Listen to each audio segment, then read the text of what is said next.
بسم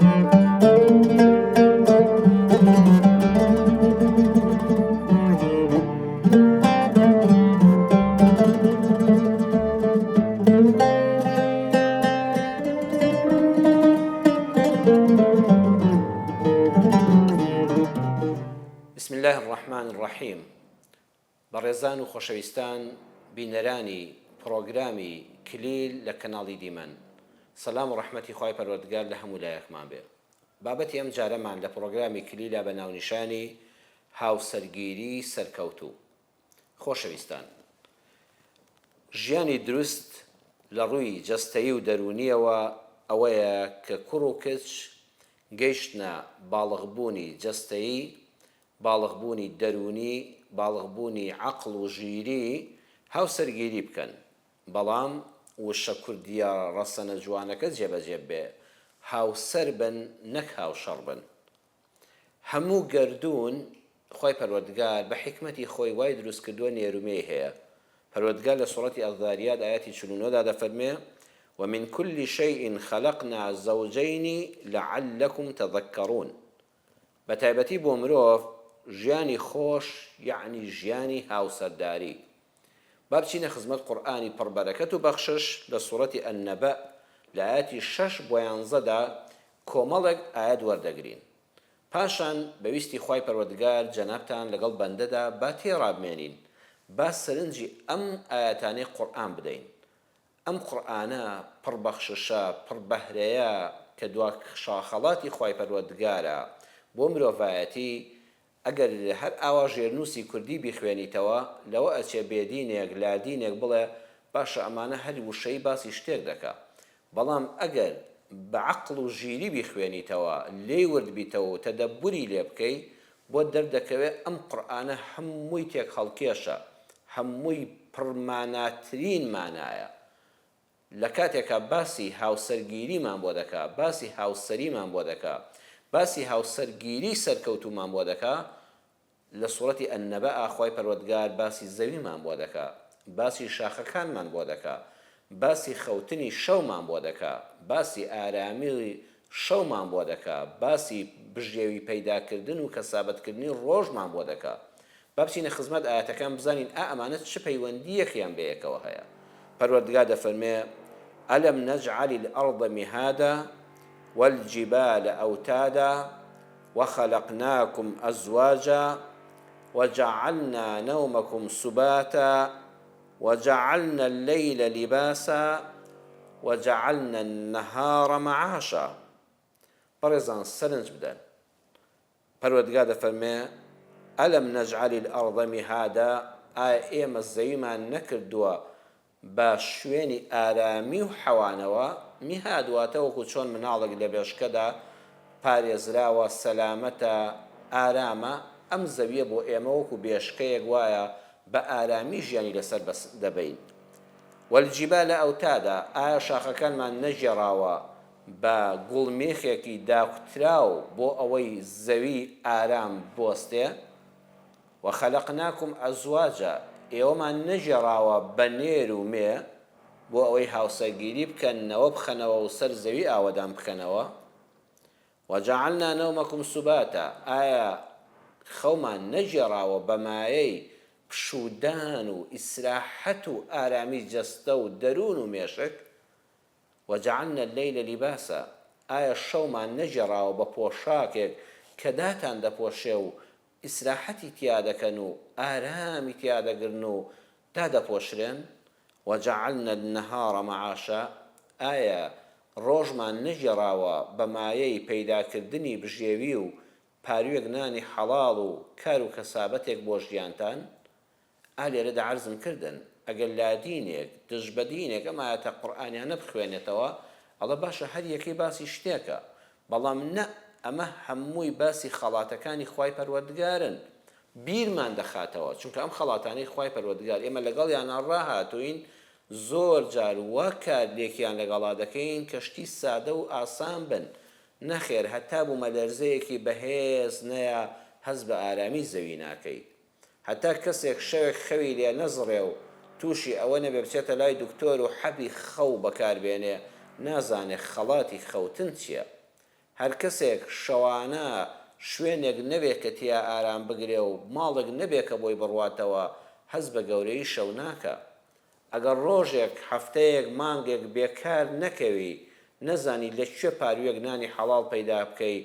لە گرنگی ڕۆژ تێناگەی بۆ بوونی کار و کەسابەت و پەیداکردنی بژێوی ژیانت. بەڵام لەم ناوەندەدا خاڵێکی زۆر گرنگ هەیە وەجەعەلناکم ئەزواجا وەخەلەقناکم ئەزواجا ئێوەمان دروست کردووە بە نێر و مێ. باشە ئەمە بۆ لە ناوەندا هات سەرنج بدەن بەڕێزان کە قورئانتان خوێندەوە دایمە لەسەر کۆپلەیەک ئاەت بوەستن ئەمانە هەموو پەیوەندیان بە یەکترەوە هەیە. پەروەردگار دەفەرمێ وەخەلەقناکم ئەزواجا لە پێشەوە فەرمووی ئەلەم نەجعەل الأرض مهادا والجبال ئەوتادا ئەمجا دەفەرمێ وەخەلەقناکم ئەزواجا باسی زەوی کرد کە چۆن وەکو بێشکەیەکی ئارام وایە و ئێمەی هەموو هەڵگرتووە لە ناویە پشوو دەدەین و ژیان بەس ئارامی بەسەر دەبەین و باسی شاخەکانی کرد کە چۆن شاخەکان بەشی هەرە زۆریان یعنی زیاتر لە دوو بەشیان ئەگەر شاخ بەشێکی دیار بێ زیاتر لە دوو بەشی هەندێک دەزانان دڵن زۆر زیاتری لە ناو زەویدا ڕۆچووە بۆی لەنگەری زەوی بگرێت چۆن خێمەیەک بە گوڵمیخێک بە سنگێک دای دەکوتی بۆەوەی با هەڵی نەگرێ شاخەکانیش ئاوا زەویان ئارام کردووە. پەروەردگار لە پێش باسی هاوسەرگیری و نێر و مێوە باسی شاخەکان و باشی زەوی کرد. ئەمە پێمان دەڵێ هاوسەرگیری سەرکەوتوو مایەی ئارامیە و وەکو شاخ ڕەنگی بەهێزە بەبای توندی ڕۆژگار هەڵناکەنێ و هەموو پێداویستێکی یەکتر ژن و مێرد پڕ دەکەنەوە. ژن و مێرد دەبێ وەکو زەوی بە تەحەمل بن تەحەملی یەکتری بکەن. ئاوە زەویە ئەم هەموو مرۆڤە ئەو هەموو گیاندارە ئەو هەموو ئۆتۆمبیلە ئەو هەموو بار هەڵگرا هەمووی لەسەری دێ و دەڕوات تەحەملی هەمووی دەکا. بڕواتان هەبێ قورئان لەڕێی ئەو ئاەتەوە پێمان دەڵێ بۆیە باسی زەویم بۆ کردن ئەمجا باسی هاوسەرگیری و نێرومیان بۆ کردن. ژن و مێر ئەگە بڕیار بدەن هاوسەر بن نەک هاوشەڕ ئەبێ وەکو زەوی تەحەملی یەکتر بکەن. بەخوا دوای ژیانی هاوسەرگیری زۆری فەرقە لەگەڵ ژیانی سەڵتی و زگوردی و تەنها ژیان. بۆ کچێکیش بە هەمان شێوەیە مەسئولیەت زیاد دەکا ئەبێ وەکو زەوی بە تەحەمل بی. پاشان دەبێ زەوی بەردەوام دەبەخشێ ئەوەتە تۆ پیسی تێ دەکەی ئەو گوڵ و گوڵزارت دەداتێ تۆ پیسی تێ دەکەی ئەو دانەوێڵت بۆ دەڕوێنێ بژێوی ژیانت پێ دەبەخشێ. ژن و مێردیش دەبێت تەحەملی ناڕەحەتیەکانی یەکتر بکەن تەحەملی قسە ناخۆشەکانی یەکتریش بکەن. ئەبێ ئەگەر وشەی ناشرین وترا بەرامبەر گوڵ ببارێنێ وەکو زەوی ببەخشێ. ئەگەر دەنکێک هەبێ ئێستا زەوی دەنکێ گەرمی بدەیە دەنکێ گەرمت ناداتەوە بەلانی کەمەوە دەدەنگ گەرمت دەداتەوە. ئەگەر زۆر جار وەکو قورئان دەفەرمێ گوڵە گەرمێکی لێ پەیدا دەبێ 700 دانە دەگرێ 700 دانە گەنم دەنکە گەنم لە دەنکێ گەنمەوە پێت دەبەخشێ وەجاری وایە لەوەش زیاتر. بۆیە ژن و مێردیش دەبێ ببەخشن بە یەکتر کەمێکی ماڵەکەیان زۆرکەن نەک زۆرەکەش بپوچێننەوە. ئەمجا سەرنجی قورئانەکە بدەن لە دوای وەخەلەقناکم ئەزواجا دەفەرمێ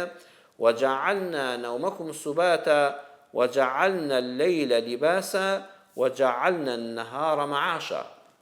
ئەم ئاەتەش پێمان دەڵێ کاتێ خەوت ئارامیت پێدەبەخشێ و شەو دەحەسەیتەوە و لە ماڵەوە دەدەنیشی و عیب و عارت داپۆشراوە و حرمەتت پارێزراوە و لە بەڵای شەو بە دووری و لە ڕۆژە حەزت بە کەسابەتە و شانت لێی خۆشە و دڵت پێی خۆشە کەی کە ژیانی ژن و مێردایەتی ڕێک و پێک بێ. بەڵام پەنا بەخوا کە ژن و مێرد ژیانیان ڕێک و پێک نەبوو کە هاوسەر نەبوون هاوشەڕ بوون بەڕێز و خۆشەویستان وەڵڵاهی نە چێژی خەو دەبینی نە پیاوەکە و نە ژنەکە چێژی خەو نابینێ. خوا فەرمووی خەو ئارامیت پێ دەبەخشێت تۆ لە خەویشا لە دڵڕاوچێدای خەوەکەشت سوودت پێ ناگەیەنێ نە شەو کە هاتیەوە ماڵەوە دەحەسەیتەوە نە لە ڕۆژا کە دەچێت سەرکار حەزت بەکارکردنە. هەموو ئەوانەی کەوا لە کاردا فەشەل دێنن یعنی ڕوویان گرژە دڵیان ناخۆشە حەقی کارەکە نادەن کارەکە مردار دەکەنەوە گەندەڵی لە وڵاتە دروست دەبێت بڕواتان هەبێت لە هەموو دەروون ناسان بپرسن یەکێک لە هۆکارەکانی ئەوەیە ئەو کەسە ئەگەر هاوسەرگیری کرد بێ لە ماڵەوە مرتاح نییە لە ڕۆژە حەزی بە کەسابەت نییە ئەگە بیشی کا بە بێگاری دەکات چونکە دڵی نائارامە. وە شەویش خواخواتی هەر نەچێتەوە بۆ ماڵەوە بۆ چونکە ماڵەکەی پڕە لە جەنگ پڕە لە ئاژاوە پڕە لە دەمەبۆڵەی ژیانی هاوسەری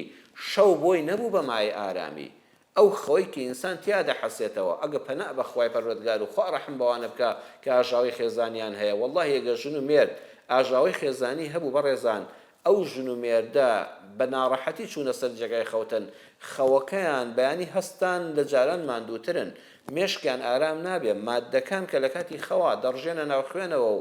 مرۆڤ ئاسوودە دەکەن و ئیسراحەتی پێدەبەخشن ئەو مادانە ناڕژێن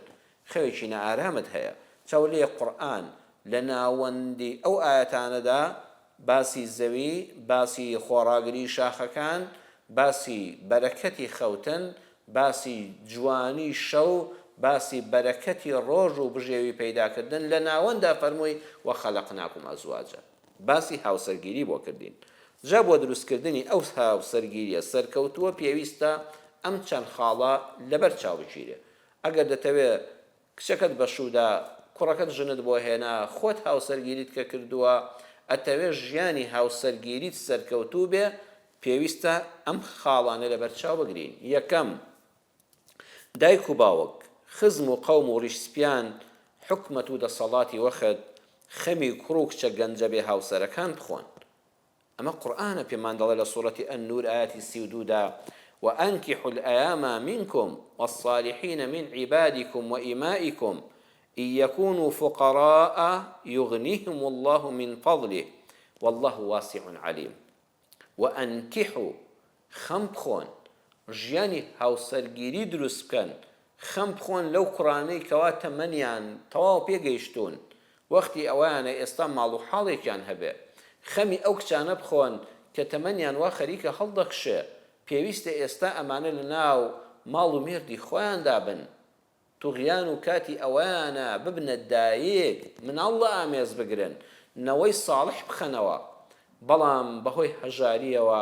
ناتوانن ئەو هەنگاوە بنێن گرفتەکەیان بەس تەنها هەژاریە خوای پەروەردگار دەفەرمێ واجبتانە پێویستی سەرشانتانە بەخوا گوناهبار دەبن ئەگەر دەسەڵاتتان هەبێ و کەمتەر خەم بن ئەی دایک و باوک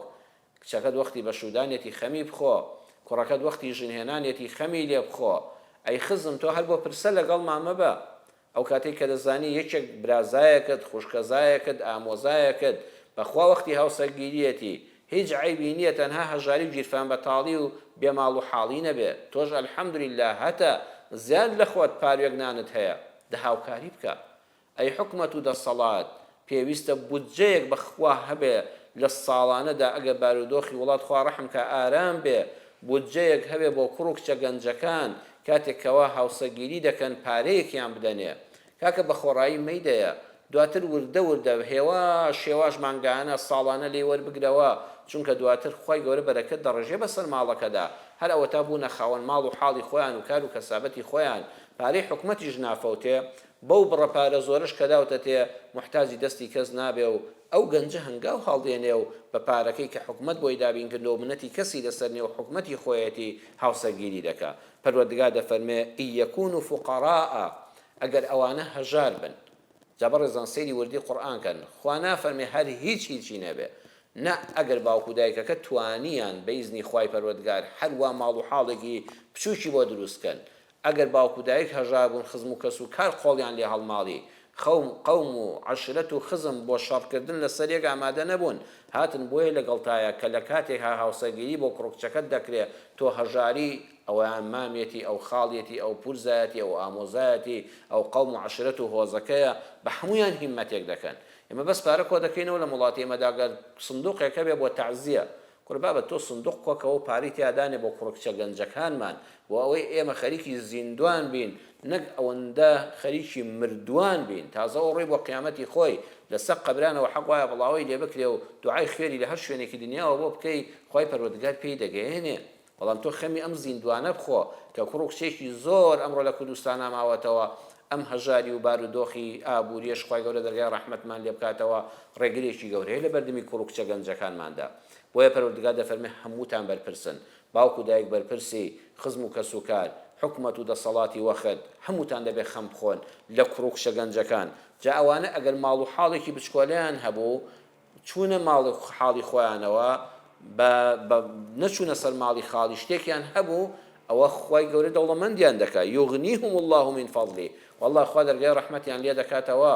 و کاتی خۆی وتراوە ژن و ماڵ پیاو هیچی نییە ئەگەر ڕۆژانە پارەش پەیداکە هیچی دیار نییە کە ژنی هەبوو بە ئیزنی خوای گەورە ماڵیش دروست دەبێت بەڵام ئێمە لە قورئانەکەەوە خۆی حاڵی بین نەک بڵێ وەڵا دەچین ژن و کوڕ و کچێک لێک مارە دەکەین دەیانکەینە ژوورێکەوە هەرچی کەلوپەلی ژیانی ئەم سەردەمە بێت تێدا نییە هەرچی ئیش و کار و پارە بێ لەبەر دەستی و لیجیفانیان نییە وەڵا بەشی ئەو هاوسەگیری بەشی هەفتەیەک ناکە هەڵدەوەشە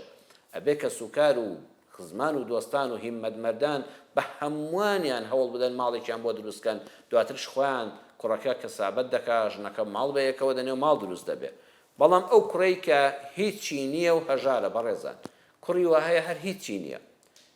بێ پارەیە بێکارە باوکێکی هەژاری هەیە دایکێکی هەژاری هەیە خزمەکانی یان هەژارە و پوچە بەخوا خزمی وای دڵسۆزە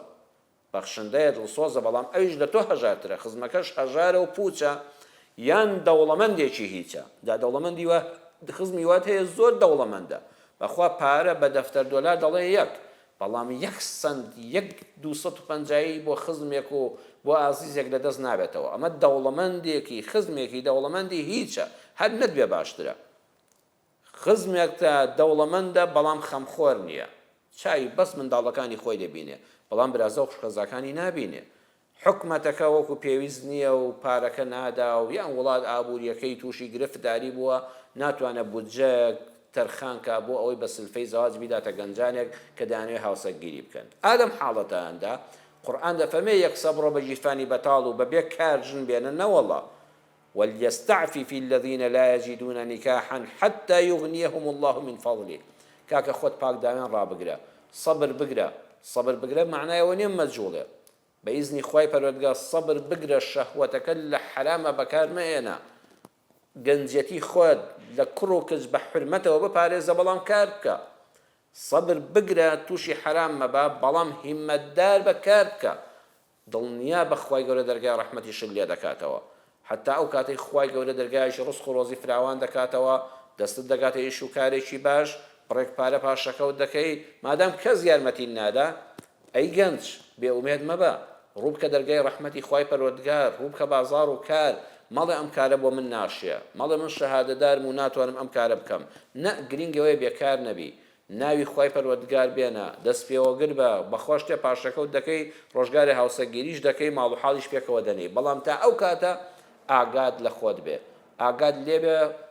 سەیری ئەو شتانە مەکە کە ئارەزوو دەوروژێن نوتوسی لاڕێبوونت دەکەن سەیری ئەو فلیمانە مەکە کە بە حساب هەمووی باسی خۆشەویستی درۆینەیە و تۆ دەباتە حاڵەتێکی ترەوە ڕەفاقەتی ئەو کەسانە مەکە کە لە ڕەوشت و ئەخلاقات و لە ڕووی هەموو گەنجانی وڵاتەکەمان و ئەوەی بینەری بەڕێز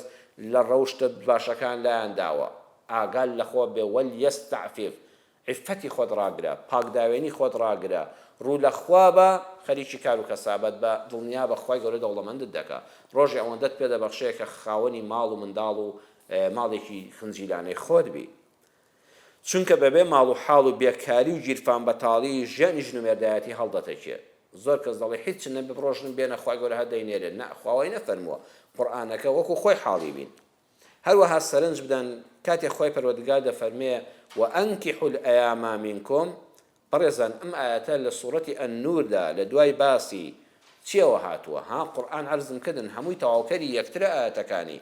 باسی زینامان بۆ دەکا باسی ملاعانە دەکا باسی بوختان دەکا باسی چاوپاراستن لە نەزەری حرام دەکا ئەم جا دەفەرمێ وأنكحوا الأيام منكم ئەم ئاەتە پێمان دەڵێ چی دوو دەرسی گەورەمان دەداتێ یەکەم ئەگەر دەتەوێت کوڕ و کچەکە تووشی زینا نەبن تووشی قسە و قسەڵۆک و بوختان نەبن تووشی نەزەری حرام نەبن وەرە کاکە ژن بۆ کوڕەکەت بێنە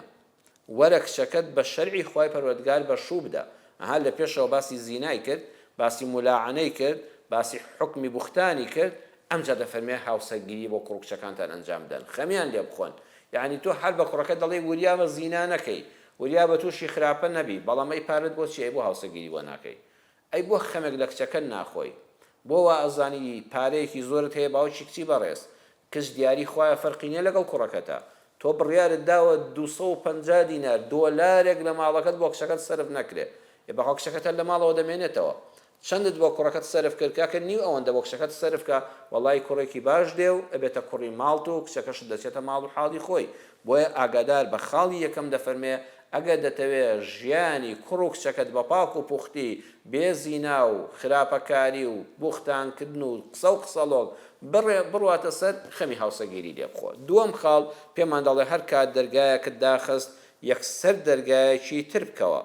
دەڵێ قورئان دەفەرمێت نەچی توخنی زینا بکەوی بەڵام دەرگای هاوسەگیری بۆ کردیەوە. ئەوە تا هەمیشە کاتێ بە منداڵەکانی خۆ دەڵێ کوڕی خۆم کچی خۆم ئەمە مەکە و ئەمە مەکە و ئەوە مەکە ئەمە مەخوێنەوە ئەمە مەخوێنەوە ئەمە مەخوێنەوە سەیری ئەم سایتە و ئەوە مەکە دەرگاکەی بۆ بکەوە بڵێ ئەن دەرگای تری هەیە حەلی ترمان هەیە ڕێگەی ترمان هەیە هەموو دەرگاکانی لێدا مەخە. ئیسلام لە قورئانەکە پێمان دەڵێ کاتێ پەروەردگار دەفەرمێ ئەمانە حرامن دەفەرمێ زەواج حەڵاڵە تۆ ئەم دەرگا حەڵاڵە ببینە بڕۆ ئەم شوێنە حەڵاڵەوە بۆ ئەوەی کە ئەگەر هاوسەگیریت کرد هاوسەگیریەکی سەرکەوتوو بێ. ناوڕێکی کورتمان هەیە دێنەوە خزمەتەن. بسم الله الرحمن الرحیم. بەڕێزان باسی ئەوەمان کرد هاوسەگیری سەرکەوتوو کە مایەی ئاوەدانی وڵاتە مای خۆشگوزەرانی خێزانەکانە مای ئەوەیە کە باوکو دایک دەبینێ کوڕەکانی دامەزراون کچەکانی چوونە ماڵ و حاڵی خۆیان بە حیا و حرمەتەوە بە شەریعەتی پیرۆزی ئیسلام بەدابوو نەریتی ڕەسەنی کوردەواری خۆمان بڕواکە هەموو لایەک ئیسلاحەت دەکەن. بەڵام ئەمە پێویستی بە خاڵی یەکەم باسمان کرد پێویستی بەوە هەیە باوکو دایکەکان خزم و کەسوکار حکومەت و دەسەڵاتی وەخت خەمخۆری ئەو کوڕکچانە بن کە لەبەر هەژاری ناتوانن هاوسەگیری ئەنجام بدەن. خاڵی دووەم ئەی کچ ئەگەر دەتەوێت مێردێکی مرد و جوامێرت دەست بکەوێ وەفادار بێ بۆت ببێتە مای شانازی نەک ببێتە مای شەرمەزاری بۆت ئەوە قەت چاوت لە حوبحوبێنە و خۆسوکردن و خۆعرزکردن نەبێ. ئەمە پەیامێکی ئیسلامە لە قورئانەوە بۆ کچە باشەکانمان بۆ کچە حیا و حرمەتدارەکانمان. ئاواتی هەموو کچێکی بەڕێز حەقی خۆیەتی کە مێردێکی باشی هەبێ مێردەکەی بۆ وەفا بێ. بەڕاستی ئافرەت زۆر حەز دەکات مێردەکە مای شانازی بێ شانازی بکە بڵێ فڵان کەسی پیاوی بە هیممەتی بەڕێزی بە حرمەت کاسبکار بە ئەدەب بە وەفا هاوسەرمە شانازی بە مێردەکەیەوە بکە نەخوا نەخواستە کە شووی کرد شەرمەزار بێ بەهۆی مێردەکەیەوە. ئەگەر دەتەوێت ئەو مێردەت دەستکەوێ ئەوە ئاگادار بە خۆت بپارێزە لە خۆسوکردن و خۆعرزکردن. لە قورئانە ئەمە لەکوێدا هاتووە؟ لە قورئانە خوای پەروەردگار باسی ئیمڕەئەت العەزیزمان بۆ دەکات کە شیعاری ئەوە بوو هەیتە لەک قالت هەیتە لەک بانگی یوسفی دەکرد. ئەمە هەر باسی ئەو ئافرەتە نییە ئیمڕەئەت العەزیز لەگەڵ یوسفا لە سوڕەتی یوسفا سەلامی خوا لە یوسف بێ بەڵکو باسی هەموو ئافرەتانمان بۆ دەکات. پێمان دەڵێ هەر کەسێ دروشمی قالت هەیتە لەک بێ هەر بڵێ وەرە ئەی گەنج وەرە خۆم حازر کردووە وەرە خۆم بۆ دەڕازێنمەوە وەرە دەرگام کراوەیە بڕواتان هەبێ چۆن ئیمڕەئەت العەزیز شەرمەزار بوو بەدبەخت بوو هەموو نەفرەتیان لێ دەکرد بڕواتان هەبێ ئەو کشەش لەم سەردەمەدا لە هەتا کۆتایی دنیا شەروا دەبێ. ئەمە پەیامە ئەگەر دەتەوێت بەشکۆوە دابمەزرەی مێردت هەبێ لە کچێتیدا خۆ بپارێزە لە قالت هەیتە لەک یعنی بە لە ڕێی فەیسبووکەوە لە ڕێی تۆڕە کۆمەڵایەتەکانەوە لە ڕێی مۆبایلەوە لە ڕێی چاکوچۆنی و چوونی زانکۆ و چوونە سەرکار هەر پیشەیەکت هەیە لەش ساغ بێ بەڵام ئاگادار بە دوو لە ڕوویەوە خۆت سوگ نەکەی خۆت عرز نەکەی شیعاری ئیمڕەئەت العەزیز نەبێ قالت هەیتە لەک هەرچی هات دەرگای بۆ بکەیتەوانێ خۆت بانگیکەی خۆت مشتری بۆ خۆت پەیداکەی دڵنیا بە ئەو کەسە ئەگە بش بێتە هاوسەرت هاوسەرێکی وەفادار نابێ هاوسەرێک نابێ کە مای شانازی بێ پەنا بەخوا دەبێتە مای شەرمەزاری. بەڵام هەر کچێک بە حیا و حرمەتەوە ئەگەر چووە سەر کارێکیش بۆ پێویستی یعنی لە ئیسلامدا کاتێک کە باوک هەژارە کە برایەکی خەمخۆر نییە کە ماڵەکە باوک نەخۆشە ئافرەتەکە پیشەیەکی هەیە بڕوانامەیەکی باڵای هەیە پێویستە خزمەت بکە بە شادەکەی لە کۆمەڵگادا ئافرەت دەڕواتە دەرەوە بە ئەندازەی پێویست و بۆ کاری پێویست و لە شوێنی پێویستە. بەڵام ئەگەر دەیەوێت بگات بە دڵخوازی خۆی دەیەوێت بگات بە مێردێکی باش حیا و حرمەتی پارێزراو بێ مێردێک مای شانازی بێدەستی کەوێ ئاگاد لە دووشتت بێ ئاگاد لێ بێ لە کاتی ڕۆیشتنە حیا و حرمەتت بپارێزە لە کاتی قسەکردنە ئەدەب و ڕێز و حرمەتی خۆت پارێزە کچی خۆم خوشکی خۆم ئەمە پەیامی ئیسلامە ئەمە لەکوێ قورئانە هەیە ئەم پەیامەش بۆ کچان لە باسی کچەکەی شوعەیب یان پیاوە ساڵحەکەی مەدیەنە کە دواتر بوو بە خێزانی پێغەمبەرێکی پایەبەرزی وەکو موسا عەلەیهی السەلام ئەو کچە مافی ئەوەی هەبوو کاتێک کە باوکێک ئەبوونا شەیخون کەبیر باوکیان پیرە لە کە نەفتی سەر جێگایە ناتوانێت ئاژەڵداری بکە و مەڕەکانیان ئاودا و بیان لەوەڕێنێ بۆ پێویستی بژێوی ژیان محتاجی دەستی کەس نەبێت ئەم دوو کچە شوانیان دەکرد واتە ئافرەت دەڕواتە دەرەوە بە ئەندازەی پێویست لە کاتی پێویست بۆ شوێنی پێویست کە حیا و حورمەت و دینی پارێزرێ زۆر بە ئەدەبەوە تێکەڵاوی خەڵکیان نەکرد حیلکە حیلکیان نەدەکرد پێکەنینیان نەدەکرد تەوقەی حرامیان نەدەکرد چاوبڕکیان نەدەکرد ئەم کچانە ئیش و کار و کەسابەتی خۆشیان دەکرد زۆر بە حورمەتەوە چونکە تەمشی عەلە استیحیاء پەروەردگار باسی ئەو خاڵەما بۆ دەکا ئەو کچە کە چوو بە دووی موسادا بانگی بکاوتی باوکم من باوکم هەیە باوکم دەوێت پاداشتی ئەو چاکێت بداتەوە قورئان باسی ڕۆیشتنەکەی دەکا تەمشی عەلە استیحیاء زۆر بە حیا و ئەدەب و حورمەتەوە دەڕۆی کەس نابێت لەنجەولار بکە نابێت لەشی خۆی بلەرزێنێتەوە بۆی کە سەرنجی بێگانە کوڕێکی بێگانە بەلای خۆی داڕاکێشێ ئەمە خۆ سووکردنە ئەمە خۆ عەرزکردنە دووەمیان دەتوانی ئاەتەکە وا بخوێنێەوە عەلە استیحیاء قالت زۆر بە شەرم و شکۆ و ئەدەبەوە قسەی کرد بەس ئەگەر لەو دوانت بێ لە کاتێکا دەچێت سەر هەر کارێک دەچی بۆ زانکۆ ئەچی بۆ پەیمانگا ئەچی بۆ سەر وەزیفەکەت لە ناو کۆمەڵە کوڕ و پیاودای ناچاری ئیشەکە دوا دەخوازێ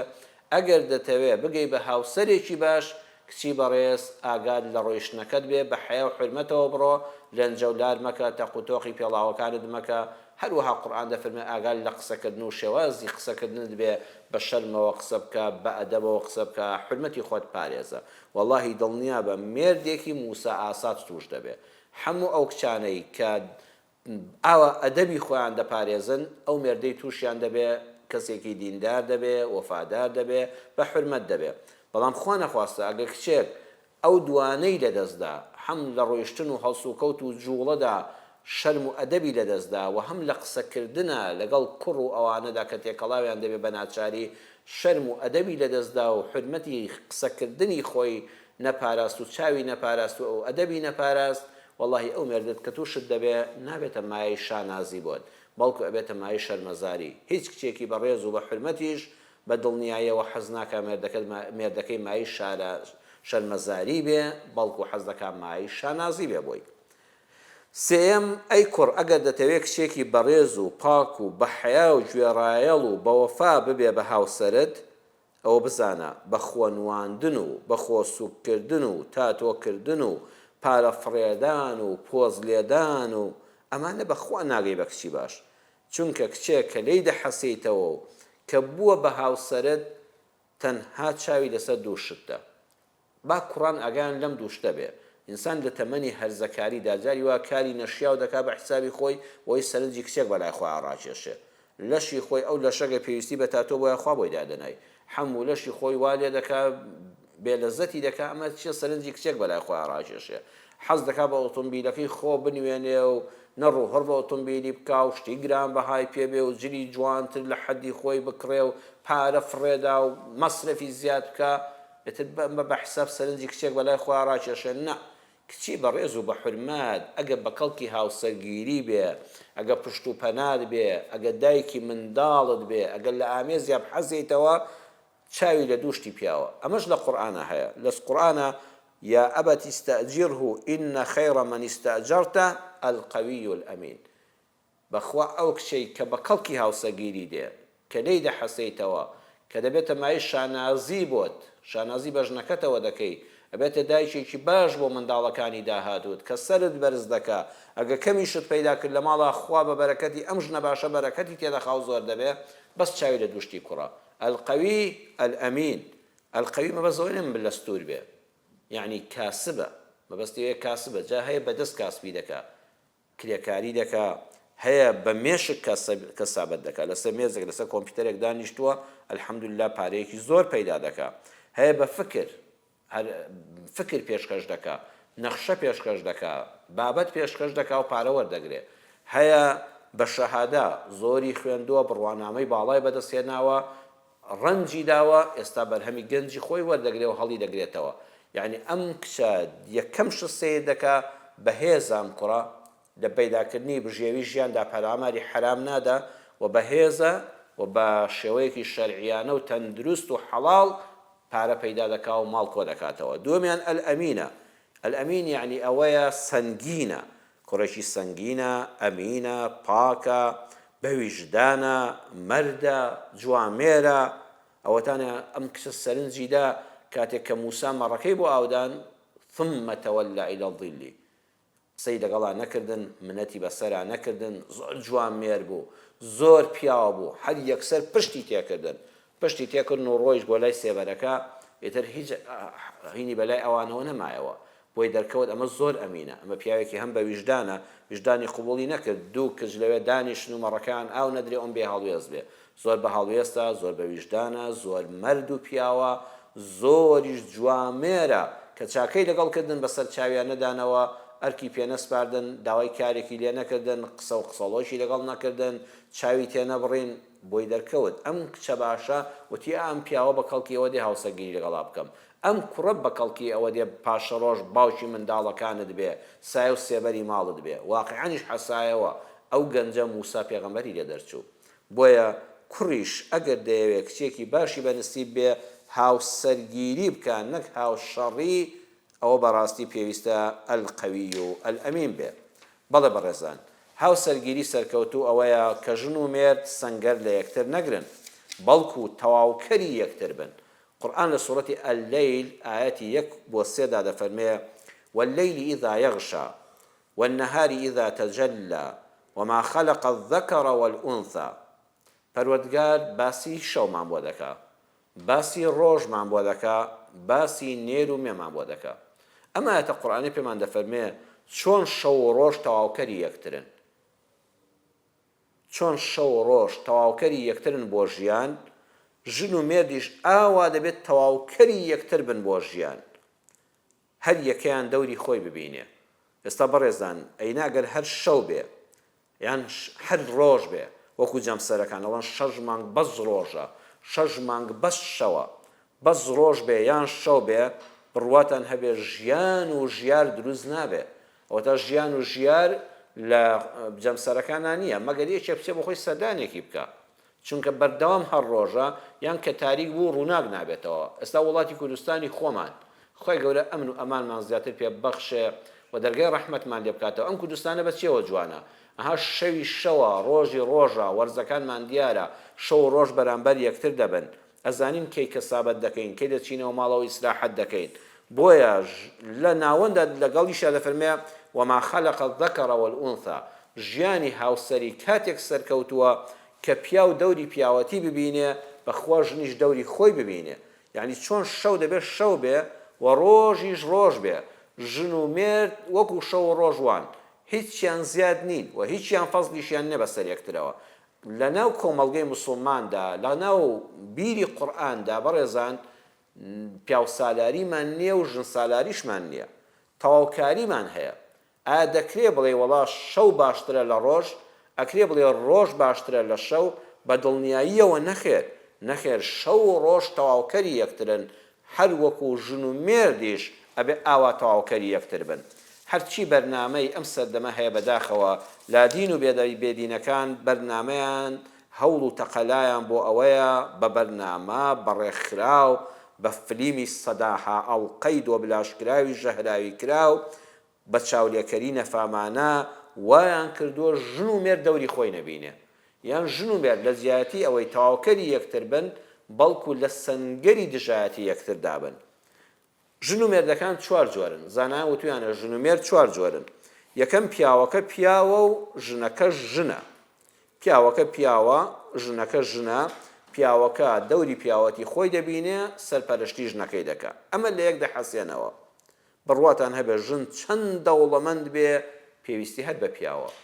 ژن چەند پاڵەوان و بەهێز بێ، پێویستی بەوەیە لە پەنا پیاوێکە خۆی ببینێتەوە. ئەگەر هەموو دنیای هەبێ، چاوەڕێی ئەوەیە پیاوێک کە هاوسەری ژیانێتی و حەڵاڵێتی دەستێکی میهرەبانی بەسەری دابێنێ. بۆیە حاڵەتی یەکەم پیاوەکە پیاوە و ژنەکە ژنە، ئەم دوانە لە یەک دەحەسێنەوە. پیاوەکە سەرپەرشتی ژنەکە دەکات. دووەمیان پیاوەکە بەداخەوە پیاو نییە میاوە، پیاوەکە میاوە ژنەکە ژنێرە کە لە ڕق زمان زبر، ژنەکە سەرپەرشتی پیاوەکە دەکات. یعنی پیاوەکە کە بۆ خۆی لە لێ کەوتووە حەقی هیچی نییە، بەڵام ژنەکە زۆر نێرانەیە دەوری پیاو دەبینێ کە لە ڕق زمان ڕق ئیتر بەڵام ماڵەکە بەڕێوە دەبە. ئەم دوانش ئیستفادە لە یەک ناکەن چونکە پیاو دەوری خۆی نەبینی بەڵام ماڵەکە بەردەوامی هەیە. سێمیان پیاوەکە پیاوە، ژنەکەش نێرەیەکە، ژنەکەش خۆی بە پیاو دەزانێت. ئەمانە وەکو بەرام بەردەوام بەرامبەر یەک دەوەستن، شەڕە بەرانێکە دایمە سەریان بە یەک دەکەوێت و ئەو ماڵە تەق و تۆق و دەنگ و هەرایە. یعنی پیاوەکە دەیە پیاوێکی پیاوانە بێ، ژنەکەش دەجیاتی وەی ژن بێ، ئەڵ دەبێ منیش پیاو بم، دوو پیاو بێکەوە ناحەوێنەوە. وتمان کاتێ ژیان و ژیار دروست دەبێت شەو هەبێ و ڕۆژ هەبێ بە هەردووکیان تەواویکەن. ئەم دەڵێ دەبێ منیش ڕۆژ بم وەکو تۆ، ژیان نابێ ببێ شەو، یان هەر شەوی تاریک بێ نابێ. چوارەمیان پیاوەکە میاوە، بەداخەوە پیاوەتی لەدەست داوە، ژنەکەش نێرەیە، دەیەوێت دەوری پیاو ببینێ، یعنی زۆر خۆی پێ متەکەبیرە، دەیەوێت لە ژنێتی بێزارە، دەیەوێت لاسای پیاوان بکاتەوە، بەڵام ناشتوانێ بەڕێوەی بەرێ، ناتوانێت دەوری پیاوەکەش ببینێ، پێی ناکرێ. ئەمانە خێر لە یەک نابینن. بۆیە ئافرەتی بەڕێز، ئافرەتێک کە دەیەوێت بحەسێتەوە و پیاوێک کە دەیەوێت بحەسێتەوە و دایک و باوکی شانیان بدەن، یعنی چەند ناشرینە دایک و باوکی کچێک بڵێن ڕۆڵی جان قبول نەکەی لە پیاوەکەت، هەر وەکو پیاو ڕەفتار بکە، وتی یەک تۆ بڵێ دوو، نە بڵێ ئەوە پیاوە، با دەوری پیاوەتی خۆی ببینێ. هەندێک کاروبار هەیە کە ئیشی پیاوە، ئەی کچەکەم تۆ حەقت نەبێت تۆ دەورەکانی خۆت ببینە. ئەگەر ئەو ڕۆژە کە سابەت دەکات تۆ شەوی ئارام ببۆی، وەکو شەو ڕۆژ ژیان دروست دەکەن، با ژنومێردی شەریەکان دەوری خۆیان ببینن، وەڵڵاهی ژیان نابێتە هاوشەڕی، بە دڵنیاییەوە دەبێتە هاوسەری.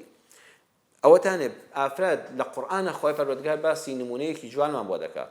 ئەفەرمێ ئافرەت چەندە دەوڵەمەند بێ، چەند پلەدار بێ، سەدەها سەرباز تەحیی بۆ بکەن و سەلامی سەربازی بۆ بکەن، وەکو بەڵقیس، وەکو مەلەکەی سەبە. خۆ کە خوا لە قورئانە ئەمانەمان بۆ باز دەکات، دەرسی ژیانمان فێر دەکات. مەلەکەی سەبە وەلەها عەرش عەظیم، یەک تەختی شاهانەی گەورەی هەبوو، بە سەدان سەرباز بە چەکەوە سەلامیان بۆ دەکرد، تەحیەیان بۆ دەکرد، دەیەها ئامرلیوا لە بەردەستی وەستا بوو. ئەمجا ئەو عەرشە گەورە، ئەو هەموو سەروەت و سامانە، حکمڕانی وڵاتی گەورەی سەبەئی لە بەردەستا بوو. بەڵام بڕواتان هەبێ پێویستی بە پیاوێک بوو کە هاوسەری بێ، کە دەدواترا شووی بە سولەیمان پێغەمبەر کرد. ئەمە ئاەتە قورئانی پێمان دەڵێ ئافرەت چەندە پلەدار بێ، چەندە شەهادەدار بێ، چەندە ناودار بێ، ئارام ناگرێ هەتا لە پەنای پیاوێکانە بێ. خۆ خاتوو خەدیجە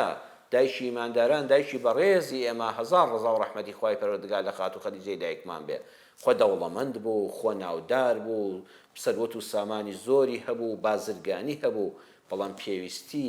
بە پیاوێکی وەکو موحەممەد بوو صلی الله علیه وسلم کە لە پەنا بحەوێتەوە. خۆ هیچ پارەی نەکەس نەدەویست، خۆ ماڵی نەدەویست، خۆ خانووی نەدەویست، وەیە ئافرەت هەر چیەکی هەبێ هەر پێویستی بە پیاوێکە. وەکو چۆن ڕۆژ پێویستی بە شەوە، شەویش پێویستی بە ڕۆژە، ژن و مێردیش دەبێت ئاوا تەواوکەری بەڕێزان یەکتری بن. دوو کۆڵەکی پاراستنی هاوسەرداری بریتیە لە مەوەدە و ڕەحمە. ومن آياته أن خلق لكم من أنفسكم أزواجا لتسكنوا إليها وجعل بينكم مودة ورحمة. لسورة الروم آياتي 21 پەروەردگار دەفەرمێت لە نیشانەکانی دەسەڵاتی خوای پەروەردگار ئەوەیە کە لە خۆتان هاوسەری بۆ دروست کردوون، ئامانج لە هاوسەرگیری لتسكنوا إليها، بۆی لە پەنا هاوسەرەکەتانەوە ئارام بگرن. وەروەها گێڕاوێتی لە نێوانداندا مەوەدەة وەڕەحمە، خۆشەویستی و سۆز و میهرەبانی. بەچی ئارامی و حەوانەوە و ڕزگاربوون لە ماندووبوون نووشەکەتی دێتە دی، کوڕ و کچ لە پەنای یەکدا دەحەوێنەوە و دەحەسێنەوە، هەم دەحەوێنەوە هەم دەحەسێنەوە بە مەوەدەة وەڕەحمە. مەوەدە واتە سۆزی دڵ، ڕەحمەت واتە عەقڵ و ژیری، وەفاداری، ویژدان، نەک ئەوەی کە لێی تێر بوو ئەمجا بڵێن نانناسم. یعنی سەرەتا هەیە ژنەکەی خۆی زۆر خۆش دەوێت، پیاوەکەی خۆی زۆر خۆش دەوێت، مەوەدەیەکی زۆری بۆی هەیە، هەر بۆی سوتاوە، بەڵام لە دواییدا کە لێی تێر بوو کە ئارەزۆکانی تێر بوون کە بە مەرامەکانی خۆی گەیشت کە تەمەنی تۆزە چۆ پێشەوە کە ژنەکە جوانەکەی لەدەستدا کە بوو بەدایکی چەند منداڵ ئەمجا دەڕوانێ بۆ کەسانی تر ئەمجا وەفا لەبیر دەکا ویژدان لەبیر دەکا ئەمە نابێتە مایەی حەسانەوە نابێتە مایەی حەوانەوە و حەسانەوە لیتەسکون و دروست نابێت کەواتە بە قەلەقی شوکردن و بە دڵمە و بە دڵم نییە و لەبەر خاتری باوکو و دایکم شووی پێ دەکەم یان دەیهێنم بڕواتان هەبێەوە سەرکەوتو نابێ کەس مەدە بە کوڕێک تەنها لەبەر ئەوەی دەوڵەمەندە تەنها لەبەر ئەوەی دەوڵەمەندە یان لە هەندەران هاتوۆتەوە چکۆمەەوە هەمووە بینیومانە بەس لەبەرەوەی لە هەندەران هاتوۆتەوە دۆلاری پێەوە و مستەقبەلی بە حیساب لە ڕووی مادیەوە ڕوونە هەموو شەڕی لەسەر دەکا کچەکەی خۆی بداتێ چونکە دواتر دڵنیابە کە حەزی ماڵ و پارەی تێر بوو ئەم کچە یەکەم جار ماڵێکی هەژارن ئەم کوڕە لە خارج هاتوۆتەوە لە دەرەوە هاتوۆتەوە پارەی زۆری پێیە ئێتر تەنها لەبەر پارەکانی نەک لەبەر خۆی ناگە لەبەر خاتی خۆی شووی پێ بکەوانی لە هەندەران زۆر گەنجی زۆر بەڕێزن زۆربەی هەر زۆریان الحەمدولله خاوەنی دین و ئیمانن خاوەنی ئەخلاق و ڕەوشی کوردەواری خۆمانن نان دۆڕاندووە تاکو تەراش لە هەر شوێنێک بێ دەبێ بەڵێ ئەوانە ئەگەر دەتەوێ بەڕێزم دواتر سەرگەردان نەبێت تەنها لەبەر دەوڵەمەندی کچی مەدەیە بەس تەنها لەبەر دەوڵەمەندیەکەی چونکە دواتر ئەم کچەکە لە پارە تێر بوو یەکەم جا محەبەتی کچە کوڕەکەی نەبووە خۆشەویستی بۆی نەبووە سۆزی دڵی بۆی نەبووە لە پارەش سنوورێکیە تێر دەبێ ئەم جیاوازی لێدێنێ لە زمانی ئیمامی عومەرە إن امرأة نشزت من زوجها في إمارة عمر بن الخطاب لە زمانی ئیمامی عومەری کوڕی خەتاب ڕەزا و ڕەحمەتی خوای لێبێ ئافرەتێک لەگەڵ مێردەکەیان نەدەحەوایەوە یعنی بەردەوام شەڕ و هەرای لەگەڵ مێردەکەیە بوو ئیمامی عومەر وەکو قازی وەکو دادوەر کاتێک کە چوون بۆ لای کێشەکەیان بۆ باس کرد ئتر ئیمامی عومەر لێی کۆڵیەوە یعنی لێی کۆڵیەوە بزانێدا خۆمە ژیانیان چۆنە هەژارن دەوڵەمەندن بێماڵن بێحاڵن خانووی باشیان هەیە ئەو کەسێک کە راپۆرتەکەی دایەوە ئیمامی عومەر وەکو قازی واتە توێژەری کۆمەڵایەتەکە و توێژەری خێزانیەکە وتی وەڵڵای قوربان ئەم پیاوێکی دەوڵەمەندە پیاوێکی پیاوانەیە پیاوێکی بە حورمەتە حەچی کەلوپەلی جوانی ناوماڵە هەیەی وەڵڵاهی ژیانێکی هەیە شاهانە دەژی لە مەدینەدا ئیمامی عومەر فەرمووی 3 ڕۆژ ئەم ئافرەتە بەرنە لای ماڵی خزمێکی نزیکیان کە مەحرەم بێ بە ئافرەتەکە بەڵام ماڵێکی هەژار بێ ئەنوا پڕ لە زبڵ و زاڵ وەکو کوردەواری خۆمان لە قەدیمە گوت ئەم دی ئاژەڵەکانی لێبوو لەم دیویشەوە دیواخانی ماڵەکەیان بوو ژن مێردەکە لێ ژیان فأمر بها إلى بيت كثير الزبل فمكث فيه 3 أيام 3 شەو 3 ڕۆژ لەوێ بوو ئەنجا فەرمووی بیهێننەوە کە هێنانەوە دادگا ئیمامی عومەر بە ژنەکەی وت کە بە مێردەکەی ڕازی نەبوو دەیگوت ئەو ژیانەم ناوێ فەرمووی كيف رأيتي ئەم 3 شەوە چۆن گوزەران یعنی تۆ لەو ماڵە خۆشە لەناو ئەو هەموو کەلوپەلە جوانە لەو ماڵە پاک و پوختە کۆشکە بیخەنە ئەو شوێنەوە کە دڵی تەویلەیە بۆ ژیان ناشێ و ئەم ماڵە هەژارە ناچارن لەوێ بژین فەرمووی ئەم 3 شەوە چۆن بردەسەر وتی ما وجدت الراحة إلا في هذه الأيام والله إمام عمر وأزانم ژیان بەس ئەم 3 شەوە بۆ کە لەو ماڵە پیس و پۆخڵ و هەژارەدا برمەسەر ئیمامی عومەر بە پیاوەکەی وت لی جیابەوانێ تازە بە کەڵکن نایە دواتر ئیمامی عومەر بۆی دەرکەوت ئەم ژنە سەرەتا بەس لەبەر دەوڵەمەندی شووی بەم پیاوە کردووە بەس لەبەر خانۆ جوانەکەی لەبەر کەلوپەلە جوانەکەی لەبەر ئەستە نایابەکەی وەکو ساری گران بەهای ئەمڕۆ بەڵام خۆشەویستی دڵی بۆی نەبووە ئێستا لە خانوو تێر بوو لە ماڵ تێر بوو لە پارە تێر بوو لە خواردنی خۆش تێر بوو ئەمجا دڵی پیاوەکەی ناوێ ئێستا خۆزگە بەو کەلاوەیە دەخوازێ کە وەکو تەویلە وایە چاو لێ بەڕێزم ئەمەش دەرسێکی گەورەمان دەداتێ ئەم بەسەلاتانێکی لە ئیسلام داهاتون هەمووی دەرسن ئێستا بە حاکمەکان دەڵێ حاکمی ئێمە کە ژن و پیاوێک ناکۆچیان دەبێت هەر یەکسەر قەڵەمێکی لێدا ڕێزم هەیە بۆیان وڵە لێکیان جیاکەنەوە ناپێویستە لێ بکۆڵێتەوە لەوە چێ ئەم ژنە نەخۆشی دەرونی هەبێت لەوە چێ ئەم ژنەوەکو ئەو نەبێت کاتێک کە مێردەکەی ناوێ سەرەتا زۆر خۆشەویستووە ئێستا تووشی حاڵەتی نائاسایی دەرونی بووە ئایا کێشەی دەرونی هەیە لە ڕێی پزیشکاری دەرونیەوە چارەسەر بکرێ لەوە چێ دەرونی بێ لەوە ئەچێ کەسێکی ناحەس چوو بێتە نێوانی ئەم ژن و مێردە و مێردەکەی لەبەر چاو خستە بێ ئەبێ ئەو کەسانە ئەو بەڵانی لێ دوورخاتەوە کە وەکو ساحیل لە ساحیل پیسترن لەوەش ئەچێ خاڵێکیان ئەمە بێ وەکو ئەم بەسەرهادەی کە باسمان کرد ئەم ژنە بەنابەدڵیەوە شووی بەم پیاوە کردووە بەڵام سەرەتا تینووی ماڵ و سەروەت و سامان و خانووی خۆش و کەلوپەلی جوان و زێڕی زۆر بووە ئێستا کە دەرونی لەمانە تێر بووە جەستەی لێیان تێر بووە ئەمجا بە ئاگا هاتۆتەوە مێردەکەی ناوێ وە هاوسەرگیری سەرکەوتوو ئەوەیە